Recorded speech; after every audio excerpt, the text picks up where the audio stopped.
Hello everyone. आज मैं आपकी हिंदी किताब से पाठ 3 म्याऊं म्याऊं शीर्षक कविता पढ़ाने जा रही हूँ। इसे आप ध्यान से सुनिएगा। तो आइए अब हम इसे पढ़ें।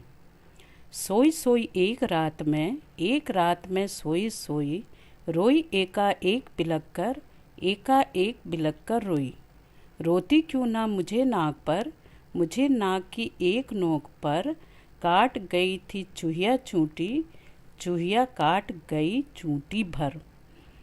बच्चों, तो इस कविता में कवि धर्मपाल कहते हैं कि एक छोटी लड़की जो थी बिलक बिलक कर रोने लगी। जैसा कि यहाँ पे लिखा, सोई सोई एक रात में मैं सोई सोई रोई एका एक बिलक कर रोई। तो इसमें बताया गया है कि रात में सोई सोई अचानक एक छोटी लड़की बिलक बिलक कर रोने लगी, क्योंकि उसकी नाक पर एक छोटी चूहिया ने चूंटी काट ली थी। चूंटी का मतलब होता है बच्चों यहाँ पर चिकोटी। अब आगे हम देखते हैं कि आगे में इस कविता में क्या लिखा है। तो अब आइए आगे की पंक्तियों को हम पढ़ते हैं। सचमुच बहुत डरी चूहिया से सच बहुत डरी मैं। खड़ी देखकर चूहिया को मैं लगी कांपने घड़ी घड़ी में। सूझा तभी बहाना मुझको सूझा एक बहाना। ज़रा डराना चूहिया को भी ज़रा डराना। कैसे उसको भला डराऊं। धीरे से मैं बोली म्याऊं म्याऊं म्याऊं म्याऊं। अब आगे की कविता में हम देखते हैं कि धर्मपाल जी इन पंक्तियों में क्या कहते हैं उस लड़की के बारे में। जैसे कि यहाँ लिखा है कि लड़की कह रही है कि वह चूहिया को देखकर बहुत डर गई और चूहिया को सामने देखकर वह थर थर कांपने लगी। जानते हो बच्चों क्यों कांपने लगी थर थर? जब हम किसी चीज़ से या आप किसी चीज़ से डर जाते हैं तो ये स्वाभाविक ऐसा होता है कि किसी डरी हुई चीज़ को हम देखते हैं तो थरथराने लगते हैं। तो उसी तरीके से यहाँ वो लड़की चूहिया को देखकर क्या करने लगी? थर थर कांपने लगी। तभी उसे चूहिया को डराने की एक तरकीब सूझी। और तरकीब का मतलब जानते हो क्या होता है? उपाय। और चूहिया को डराने के लिए वो क्या करने लगी? म्याऊं म्याऊं म्याऊं की आवाज़ करने लगी। तो ये कविता अब आपका यहीं पर समाप्त होता है और इसके कवि जो हैं धर्मपाल जी हैं।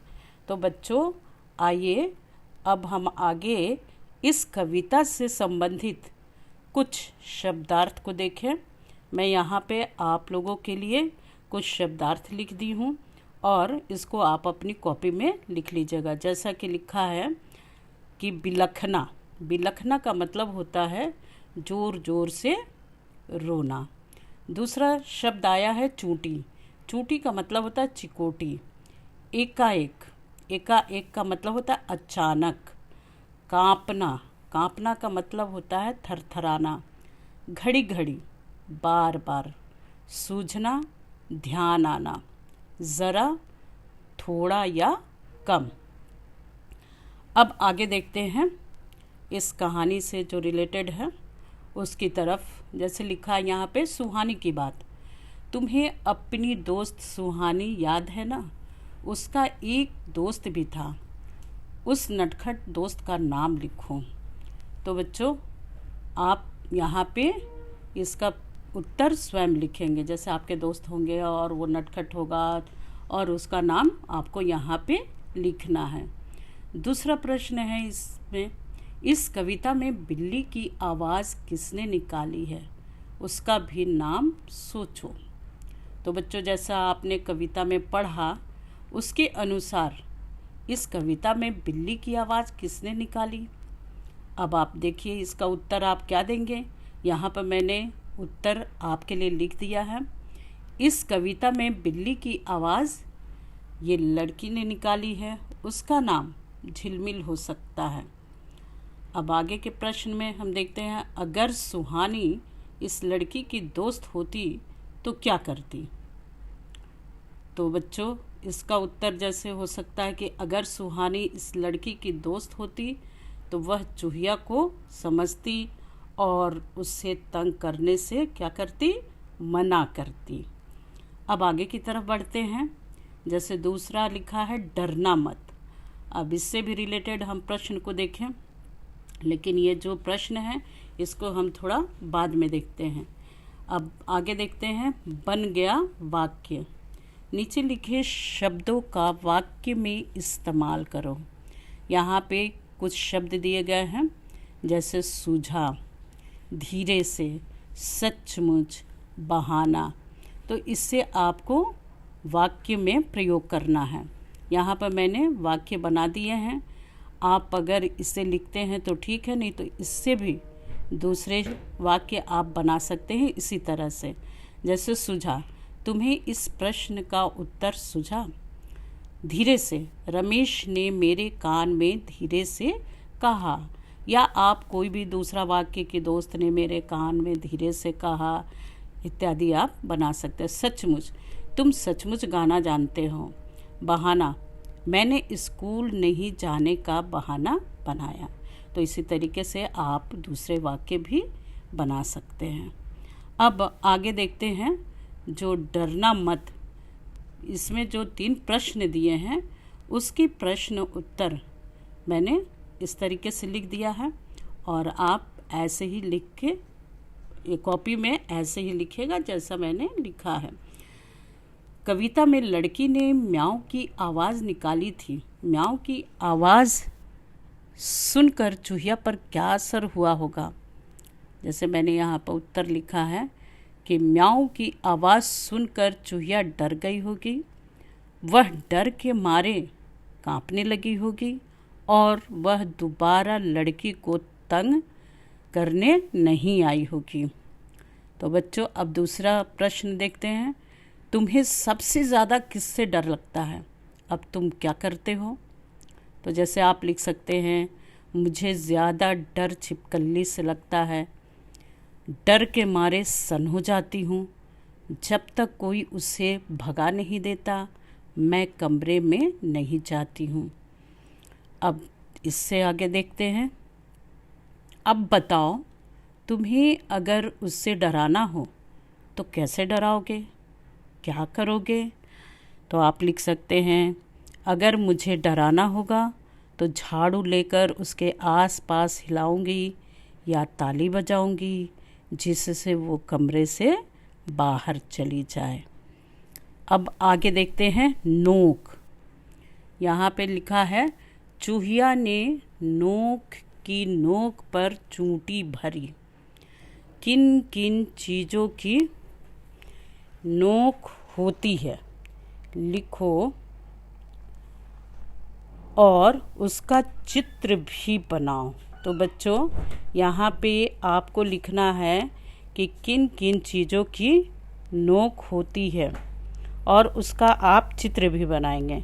जैसे बच्चों बताइए कि किन किन चीज़ों की नोक होती है। जैसे हम देखते हैं, यहाँ पे हो गया चाकू, तो आप लिख सकते हैं चाकू। फिर आप लिख सकते हैं कील। कील की भी बच्चों नोक होती है ना। हाँ, कील की नोक होती है।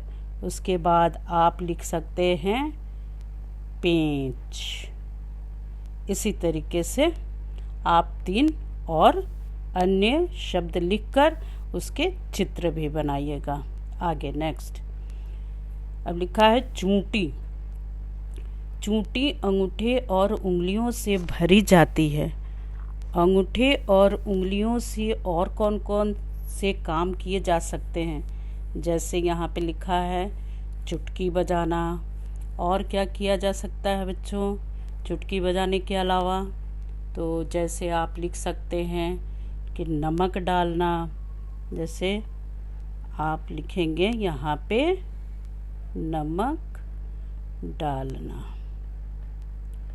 जैसे कहते हो कोई चीज़ में आपको नमक चाहिए तो कहते हैं 1 चुटकी भर डालना, ज़्यादा नहीं। उसी तरीके से यहाँ पे आप नमक डालना लिख दिए।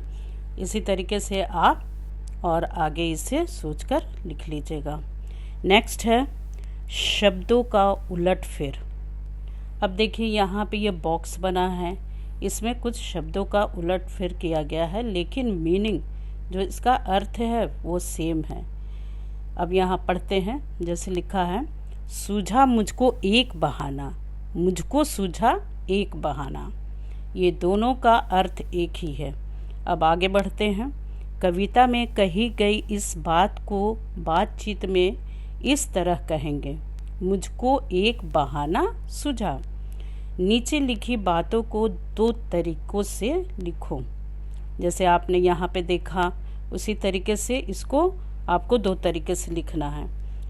खड़ी गाय थी चौराहे पर। अब यहाँ जो 2 जगह दिए गए हैं ब्लॉक जगह, उसको आपको कैसे लिखना है, तो दूसरे लाइन में आप लिखेंगे गाय थी खड़ी चौराहे पर। तीसरे लाइन में लिखेंगे गाय चौराहे पर खड़ी थी। उसी तरीके से बच्चों आगे लिखा है, घुस गया शेर जंगल में। आप लिख सकते हैं कि जंगल में शेर घुस गया, या शेर घुस गया जंगल में। इस तरीके से आप इसे पूरा कर लेंगे। अब आगे देखते हैं। बस आपका यहीं पे ये पाठ समाप्त हो जाता है। इस कविता को आप खूब अच्छी तरीके से याद करिएगा, इसे कॉपी में लिखिएगा, और जितने भी इसके प्रश्न अभ्यास हैं इसको आप लिखकर कॉपी में याद करिएगा। धन्यवाद।